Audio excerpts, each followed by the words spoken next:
Gawin namin kasi hindi naman namin gusto yung nangyayari. Tapos, halos 2 months na ako hindi umuwi sa bahay, hindi ako nagpapakita kasi meron akong tinatago. Then, hanggang sa sinabi na namin, inamin na namin sa magulang namin pareho. So, galit na galit yung mga magulang ko. Pinauwi ako ng Cavite. Tapos siya, doon siya. Tapos dahil matigas pa rin yung ulo ko, umalis ako ng bahay namin. Sumama ako doon sa lalaki. Hindi ko pa rin sinunod ang nanay ko. Then, nagsama kami. Sabi ng mga magulang niya, nakakahiya. Buntis ka, hindi pa kayo kasal. Kailangan magpakasal na kayo. So, bata pa kami noon. Hindi pa namin alam kung ano yung kahalagahan ng kasal, kung anong yung importansya nito. O sige, payag naman kami. O sige, pakasal na. Pakasal na. Kung nakakahiya, parang hindi nakakahiya. So, kinasal kami noon. Naging kami, mag-asawa kami, pero mag-asawa kami na parang hindi kami mag-asawa. Namumuhay pa rin kami na as if single pa din siya, then ako ganun din. Ginagawa ko pa rin yung mga bagay na nung dalaga pa ako, siya rin ginagawa pa rin niya yung mga bagay na nung binata pa siya. Parang walang pagbabago. Ang pagbabago lang naging mag-asawa kami. And then yun, dumating ang panahon na sobrang ang gulo-gulo na namin. Halos lahat pinag-aawayan na namin.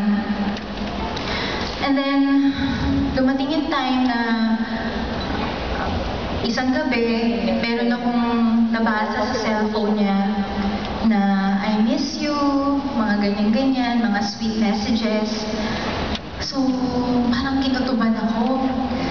Then, nung kinatuban ako, inalam ko ngayon sa office namin kasi pareho lang kami ng manager. So, inalam ko kung kaninong number to, ganyan. Tapos, ayaw sabihin sa akin nung assistant manager namin kung kaninong number yun. Tapos, bakit mo inaalam kung kaninong number to? Sabi ko, kasi nag-text siya sa akin may mga quotes, ganyan. So, gusto ko lang malaman kung sino siya. Tapos, hindi mo ba alam yung chismis? Sinasabi sa akin ganyan. Anong chismis? Na nababalita, ito, at saka yung ano mo, yung kinakasama mo, nababalita, nachichismis silang ganyan. Tapos, ikaw talaga, tapos, pwede bang makausap ko yung babae niyan? Gumanon ako. Hanggang sa kinausap ko yung babae, sa sobrang galit ko, pumutok po yung ugat sa mata ko dito. Dahil sobrang nag-overflow po yata yung grabe yung galit ko dun sa babae. Kasi ang gulo-gulo. Hanggang sa ako din po, nagkaroon din po ako ng nagkagusto rin po ako sa iba. Hanggang sa nagkagulo na po kaming dalawa. Hanggang dumating na po yung time na pag-uwi ko po ng bahay, wala na po lahat ng gamit niya. Iniwanan niya na po ako. Tapos, sabi ko, ano na bang nangyari sa buhay ko? Nag-audition lang ako. Tapos ito na, sunod-sunod na yung nangyari. Hindi magaganda sa akin. Nagtatrabaho ako noon. Konting maalala ko lang yung mga nangyari sa akin. Iyak ako ng iyak. Kaya nagpipictorial po ako noon. Magang-maga yung mata ko. Tapos, ganun po palagi. Araw-araw, iyak ako ng iyak sa lahat ng mga nangyari sa akin. And then, one time, yung manager namin, sabi niya, date naman tayo. So, nag-date kami. Tapos, nung pumunta kami sa Robinson's Galleria, doon niya ako dinate, meron siyang pinakilala sa akin isang babae. Then, hindi ko kilala yung babae. Pinakilala niya sa akin, o sige, mag-usap kayo, sabi sa akin. So, kakausapin ko tong babae, hindi ko naman kilala. Tapos, sabi ng manager namin na magkita lang tayo mamaya after yung mag-usap. So, makikipag-date pala ako dun sa babaeng hindi ko kakilala. Then, nag-usap kami, meron siyang binuklat na booklet. Tapos, nag-explain siya about Jesus Christ, about God, about kay Lord, about yung ginawa niya, pagpapatawad niya sa mga kasalanan ko. Nung nag-explain siya, sobrang yung luha ko tuloy-tuloy. Sobrang basang-basa na po yung booklet na hawak nung kausap kong babae. Then, parang unti-unting gumagaan yung pakiramdam ko. Then, hanggang sa natapos kami, sabi ko, parang nagaan ang pakiramdam ko. Tapos doon ko po na-receive si Jesus Christ as my Lord and Savior.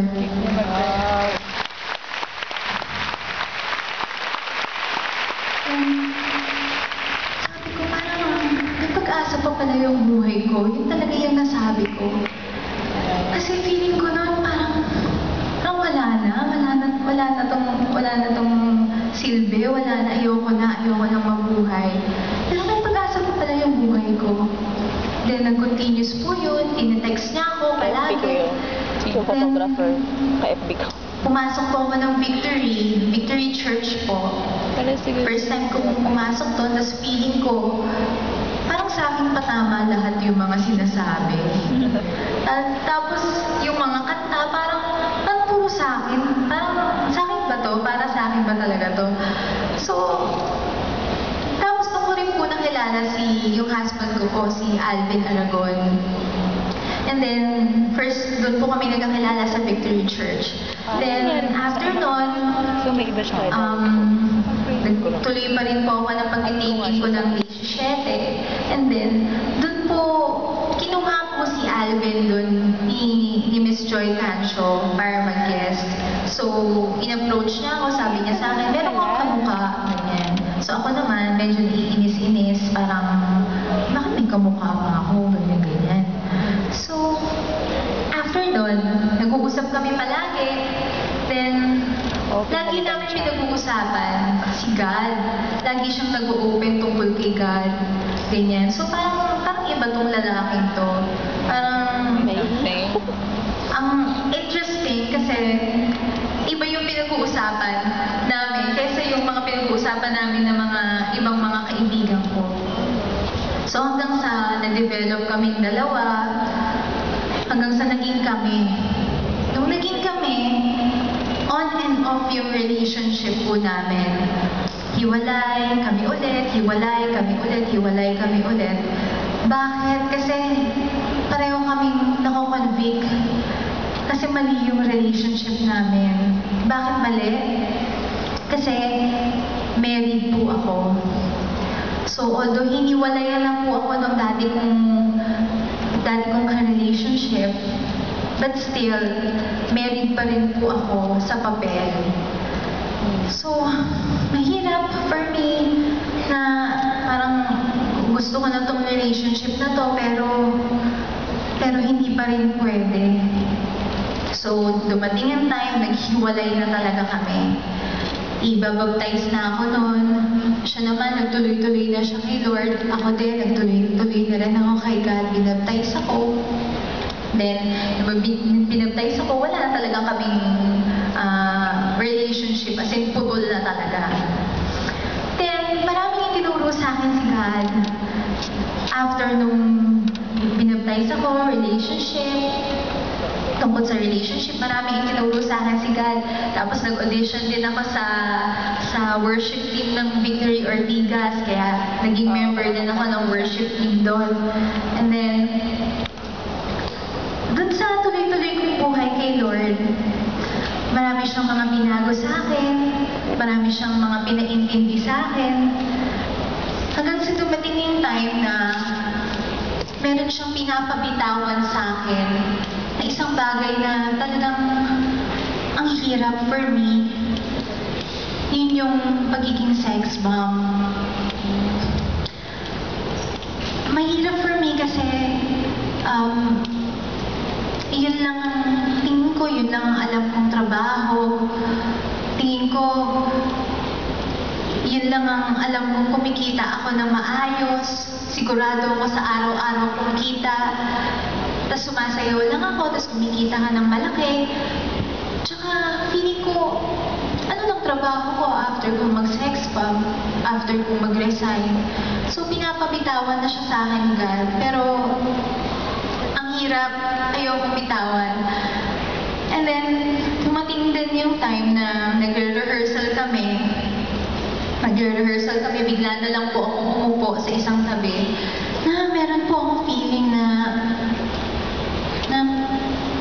parang hindi ko na po maigalaw yung choreography na tinuturo sa amin. Parang ang hirap na pong igalaw for me yung mga sexy dance, ganyan. Parang hindi na po ako masaya. So umupo ako, sabi ko, ano ba itong nangyayari? Then after a week, binigyan kami ng sexy costume. Parang ayoko na po siyang suotin. Pero tuloy pa rin po ako sa sex bomb kasi ayoko itong bitawan eh. Then, one time, nanonood ako ng TV. Pinapanood ko sila. Nakaupo ako, ito lang yung TV. Pinapanood ko sila. Ano? Tapos, nanonood ako. Pinapanood ko yung mga kagrupo ko. Tapos okay naman, hanggang sa nagsayaw yung isang kagrupo ko. Tapos, bigla ko pong nasabi na, ano ba yan? Gumanon ako na, ang thinking ko, bakit niya ginagawa yun? So, natahimik ako, nagulat ako sa sarili kong sinabi na, ba't ko sinabi yun? Eh, pareho lang naman kami ng ginagawa. Eh, yun din naman yung ginagawa ko, eh, katulad doon sa kanya eh. So grabe, nag-pray ako kay God. Sabi ko, Father, magre-resign na po ako. Puputulin ko na po yung pagiging sex bomb ko. Nag-pray ako doon. Pero bigyan niyo po ako ng isang word na lang po. Isang word na lang na galing sa inyo na patunay na talagang ikaw talaga to na nangungusap sa akin. Then nag-open po ako ng Bible. Nung pag-open ko ng Bible, nakalagay, yun talaga yung pinaka parang na-magnify sa akin, nakalagay, come, follow me. God. So, grabe. Iyak ako ng iyak. Nag-drive po ako papuntang office namin. Iyak ako ng iyak. May U-turn slot na. Parang gusto kong i-U-turn. Parang, ano ba? Tuloy ko ba itong pag-resign ko? Parang gusto kong umatras. Parang huwag ko na lang kaya ituloy. Pero iyak ako ng iyak. Pray ako ng pray. Hanggang sa dumating na ako sa office namin. Umakyat na ako ng 5th floor. Tapos, andun na, nasa harap ko na yung manager ko. Iyak pa rin ako ng iyak. Pero, hindi ko alam kung ano yung sasabihin ko sa kanya. Nag-CR po ako. Nag-CR ako, nag-pray na naman ako. Sabi ko, Lord, ikaw na lang kung bahala kung anong sabihin ko dito sa manager ko. Then, nung lumabas ako ng CR, iyak pa rin ako ng iyak ako ng iyak. Hanggang sa tinanong niya, bakit ka pa umiiyak? Ano bang problema mo? Sa pera ba yan? Sabi niya. Sabi ko, hindi po. Sa love life ba yan? Sabi ko, hindi rin po. Eh, ba't ka umiiyak? Ano problema mo? Tapos sabi ko, finally, nasabi ko na po sa manager ko na Ate Joy, magre-resign na po ako sa sex bomb. Tapos, ha? Bakit? Ba't ka magre-resign? Tapos, meron po akong 3 reason. Unang-una po, sabi ko po, dahil sa pangalan natin, yung sex bomb, hindi po pleasing kay God. And then second, yung mga sayaw po natin na sexy. And then yung third is yung mga suot po natin na yun, alam niyo naman po yung mga suot na mga namin dati. So, natahimik kaming dalawa. Then after nun, sabi niya, o sige, kung yun yung sinasabi sa'yo ni God, pero ako pa rin ang manager mo sabi niya sa akin. Sige, tatanggalin kita sa sex bomb. Pero pwede ka pa rin akong umarte. Sabi niya sa akin gano'n, parang nagliwanag